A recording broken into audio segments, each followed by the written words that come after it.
கட்டுப்பாட்டை விதைத்து கற்பு நிலை தவறாத காதற் பயிர் வளர்த்து கண்ணியர்க்கும் காளையர்க்கும் கட்டுப்பாட்டை விதைத்து கற்பு நிலை தவறாத காதற் பயிர் வளர்த்து அன்னை தந்தையானவர்க்கு தம் பொறுப்பை விதைத்து பின்வரும் சந்ததியை பேடும் முறை வளர்த்து இருப்பவர்கள் இதயத்திலே இரக்கமதை விதைக்கணும் இல்லாதார் வாழ்க்கையிலே இன்பப் பயிர் வளர்க்கணும் நல்ல நல்ல நிலம் பார்த்து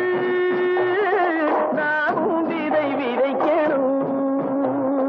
நாட்டு மக்கள் மனங்களிலே நாணயத்தை வளர்க்கணும்